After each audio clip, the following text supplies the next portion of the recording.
Boa noite. Novamente estamos tratando do estudo do livro Sexualidade e Saúde Espiritual. Hoje com um tema que está no segundo capítulo do livro, Gestação motivada pelo estupro.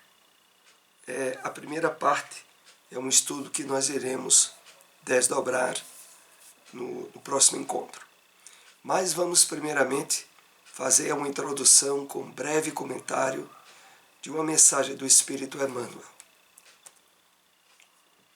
extraída do livro O Evangelho de João, o Evangelho comentado por Emmanuel, capítulo 14, versículo 6, separamos esse parágrafo. Recebemos o ministério da luz espiritual e não podemos esquecer que, se milhões de irmãos nossos podem recorrer à palavra direito nos círculos do mundo, a nós todos cabe, com Jesus, o dever. Simplesmente o dever de servir em seu nome, sem exigências. Vamos aqui fazer alguns apontamentos, algumas colocações para introduzir o nosso estudo. Emmanuel aqui nos chama primeiramente à conscientização de um fato por demais importante: termos recebido o ministério da luz espiritual. Isso significa que a nós é possibilitado um nível de entendimento e de compreensão bem diferenciado da maioria das pessoas. O ministério da luz espiritual. Aqui podemos entender essa colocação de Emmanuel. É a referência implícita do entendimento das leis divinas? É um entendimento a respeito da realidade do mundo espiritual, a qual todos nós estamos associados. E Emmanuel, ao colocar isso de uma forma bem enfática, ele diz logo em seguida: e não podemos esquecer que se milhões de irmãos nossos podem recorrer à palavra direito, e aqui é onde ele aprofunda um aspecto interessante. Face à compreensão que detemos das bases nas quais estão alicerçadas as leis divinas, a realidade da vida espiritual, da reencarnação, nós somos chamados a um nível de consciência perante as oportunidades que a vida no corpo nos oferece, bem diferente daqueles que não detêm essa compreensão. E por isso ele diz: não podemos esquecer que se milhões de irmãos nossos podem recorrer à palavra direito, com frequência, habitualmente, a nós cabe, com Jesus, o dever. E a importância dessa diferença é muito salutar destacarmos aqui. Na medida em que vamos ampliando o entendimento nosso sobre as verdadeiras bases nas quais se alicerçam a felicidade, a plenitude oferecida pelo Cristo ao nosso entendimento, nós passamos a ver as inúmeras situações e circunstâncias do dia a dia como oportunidades que não podemos perder para o real crescimento espiritual nosso e a vivência dessa plenitude colocada no Evangelho pelo Cristo e que se planifica, se realiza na execução dos deveres. O cristão esclarecido à luz da doutrina espírita, ele sabe, isso é testemunhado nas obras mediúnicas, como podemos citar a Vida no Mundo Espiritual, do Espírito André Luiz, na Mediunidade de Chico, aonde é colocado de forma muito clara, muito explícita, que a felicidade usufruída pelos espíritos elevados é a prática do bem. É o dever de estar ajudando outros espíritos a se erguerem da ignorância, a superarem dificuldades e problemas e se integrarem nos reais objetivos das leis divinas, que é, sobretudo, servir. Então, eram esses apontamentos que tínhamos para dar início ao nosso estudo, hoje com a temática bem delicada a respeito do surgimento da gestação associada ao estupro. Essas temáticas que são abordadas nesse livro, que sempre incentivamos a leitura de toda a obra, Sexualidade e Saúde Espiritual, é importante justamente por abordar temas que normalmente não vimos em palestras espíritas. E aqui procuramos, extraindo um tópico, um parágrafo ou outro, facilitar o entendimento a respeito desses assuntos importantíssimos para o nosso crescimento espiritual. Vamos aqui para o primeiro slide dessa temática. Quando alguém faz mal a alguém, o faz primeiramente a si mesmo. Essa é uma lei da natureza, a lei de reciprocidade. Fazendo mal à mulher, o homem quer prejudicar a quem? Em primeiro lugar, a sua polaridade anima. Vamos entender um pouco, com algum detalhe, o conteúdo desse parágrafo. Primeiro, uma questão aqui que se aplica a inúmeras situações que podem nos ocorrer. Todas as vezes que, de algum modo, nós prejudicamos alguém, nós trazemos sofrimento a alguma pessoa, na verdade, primeiramente, estamos impostando esse sofrimento e essa dor a nós mesmos. E que mais cedo ou mais tarde teremos que enfrentar. Então, prejudicar alguém no entendimento e na compreensão das leis divinas é prejudicar a si mesmo. Porque, inevitavelmente, é uma questão que depois teremos que passar. E, sobretudo, nessa temática que estaremos abordando agora à noite, que é referente ao crime de estupro, que causa um sofrimento muito grande à mulher que é vítima, mas que invariavelmente, naquela atitude, perante as leis divinas, o algoz está causando também e sobretudo a ele mesmo.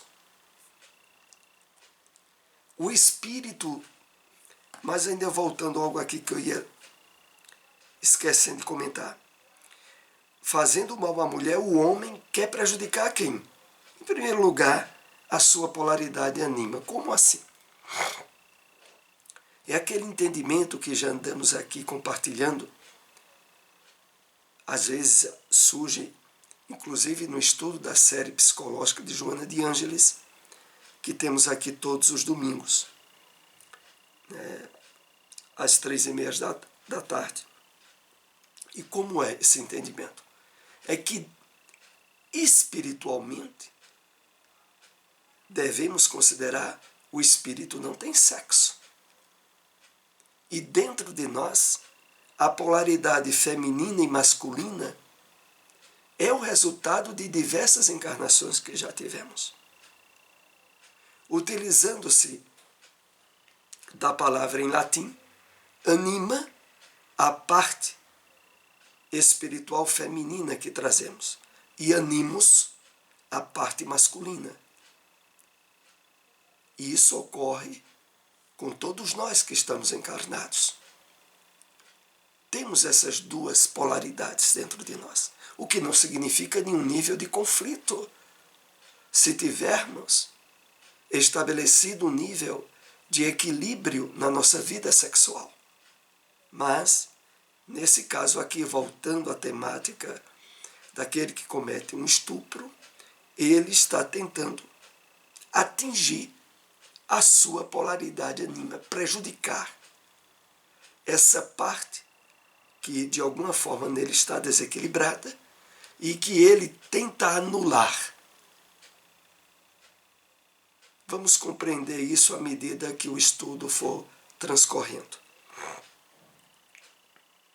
O espírito, não aceitando a forma como a sua psicologia se constitui nesta atual reencarnação, e tendo como reforço a imagem de uma mãe dominadora ou de um processo infantil de abandono, verifica na imagem anima dentro de si mesmo como adversário a ser atacado, golpeado e massacrado.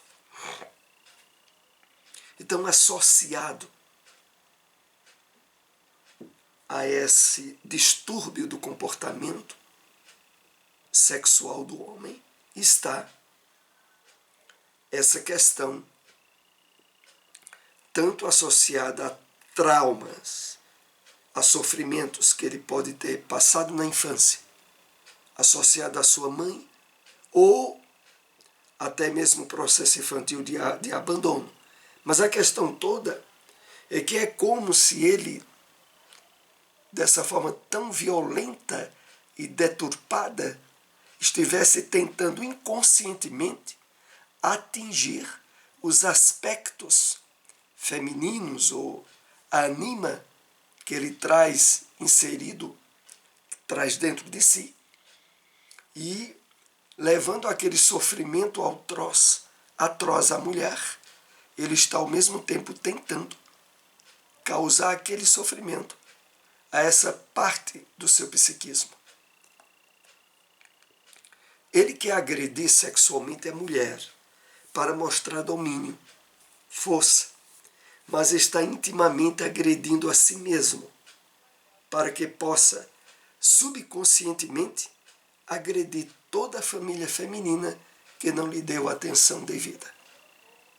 Aqui vai se tornando mais fácil compreendermos esse desequilíbrio a nível psíquico que a pessoa está passando. Ela, naquela atitude absurda de violência, por trás está tentando agredir a parte anima, a parte mulher que está no seu psiquismo. Em muitos casos, espíritos que na aparência masculina atual trazem conflitos de identidade sexual muito graves, querem, na verdade, massacrar sua feminilidade, que poderia ser descoberta, poderia ser a descoberta da sua homossexualidade. Vejamos a que ponto essa questão chega. Aquela criatura que comete esse crime pode trazer dentro de si, enrustido, a homossexualidade. Que ele tenta, na agressão à mulher, atingir essa parte feminina em desequilíbrio que ele traz dentro dele mesmo. na engrenagem das relações sexuais, independente da forma como ela se processa, é sempre o espírito se relacionando de uma forma ou de outra com as suas polaridades, de maneira saudável e feliz, ou, infelizmente, de maneira grotesca e violenta.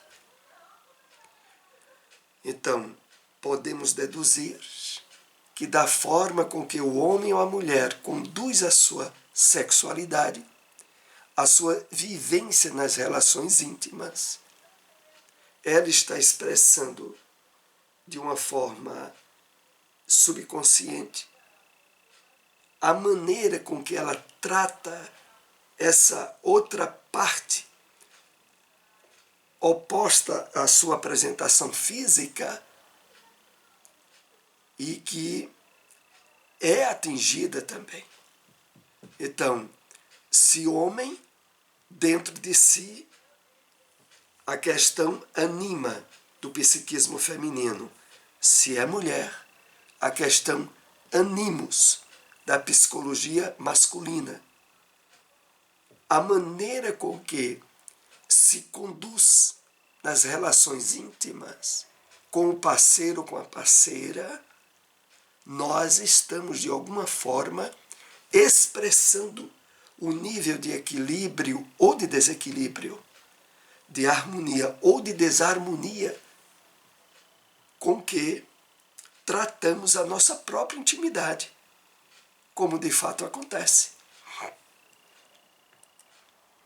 No caso da gravidez proveniente de estupro, a lei brasileira autoriza a mulher a abortar, caso deseje.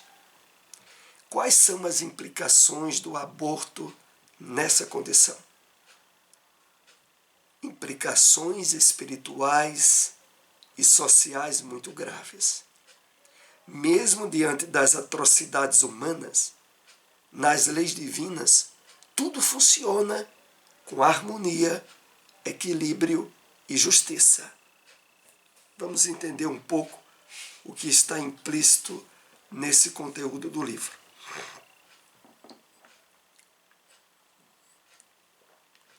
De fato, a lei brasileira, no caso de estupro, possibilita a mulher decidir ou não a fazer um aborto.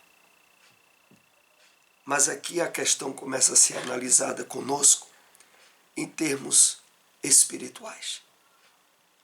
Não apenas em termos materiais,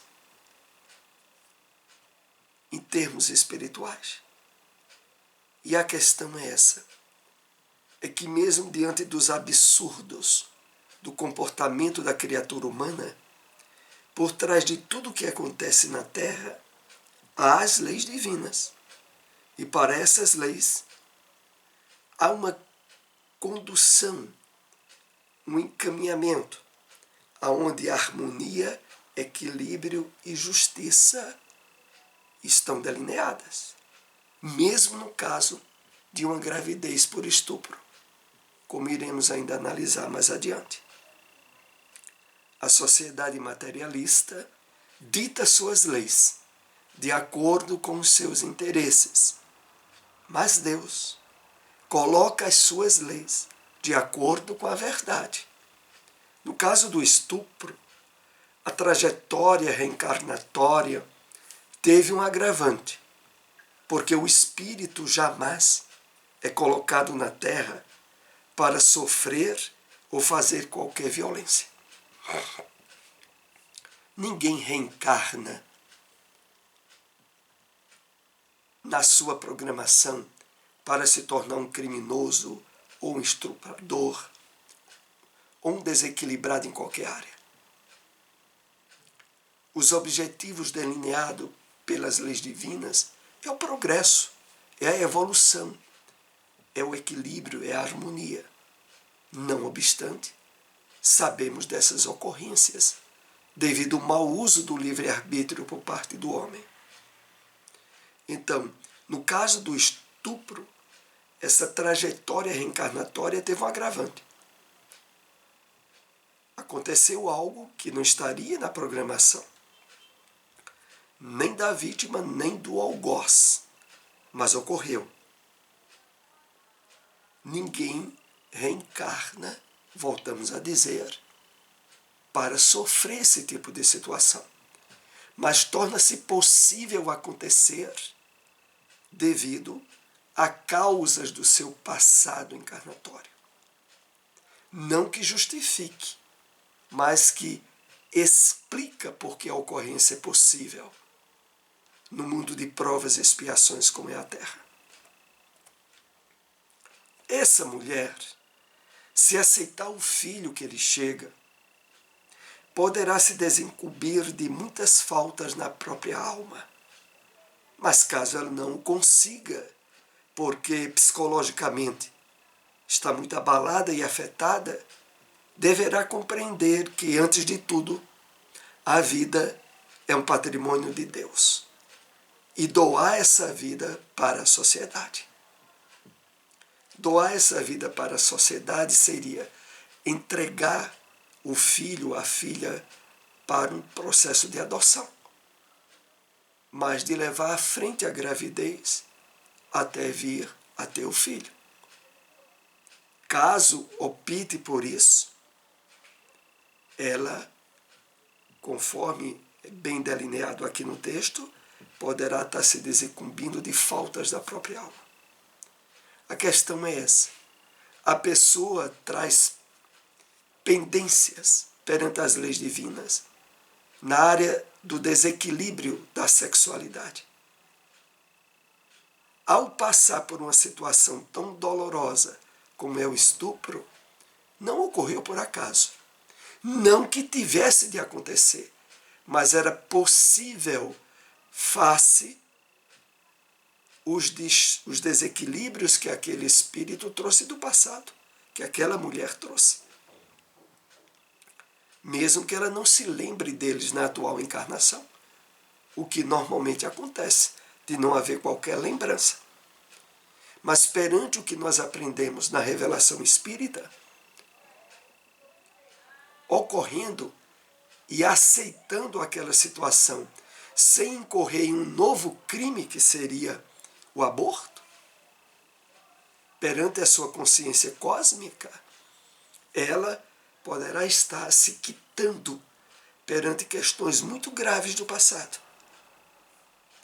E não tendo condições psicológicas de equilíbrio para levar a tratar e cuidar daquela criança, poder entregar ela, como aqui é colocado, para uma adoção. Essa possibilidade que aqui é colocada como sendo mais ajustável às leis divinas.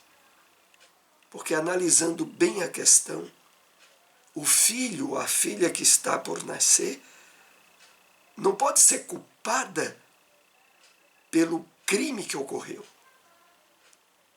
E quando se decide pelo aborto nessa situação, é como se o ser que está ali por concluir o seu processo reencarnatório recebesse um castigo que, na verdade, não caberia nas circunstâncias atuais receber.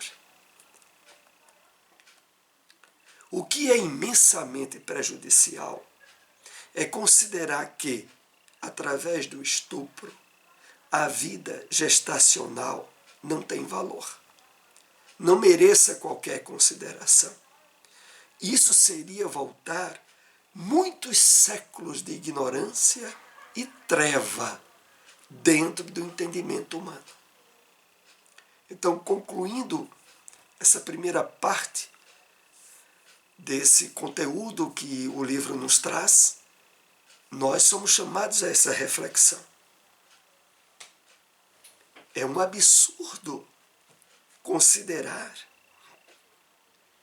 que, devido a ter aquela gestação iniciados através de um estupro, o feto, a criança que está ali no processo inicial de encarnação, de reencarnação, ela não mereça qualquer valor e seja desconsiderada como um objeto. E por isso conclui dizendo, isso seria voltar muitos séculos de ignorância. Porque no entendimento que já podemos usufruir nos dias atuais, do respeito à vida e da defesa à vida, não é possível ajustar-se a esse tipo de atitude, de terminar a gestação desconsiderando totalmente o valor e a importância da vida para aquele ser que está reiniciando a sua caminhada evolutiva. Bom, esse assunto nós continuaremos na próxima semana. Agradecemos àqueles que nos acompanharam. Se possível, compartilhem essas informações. O vídeo desse estudo depois ficará disponibilizado no nosso canal no YouTube. Uma boa noite para todos.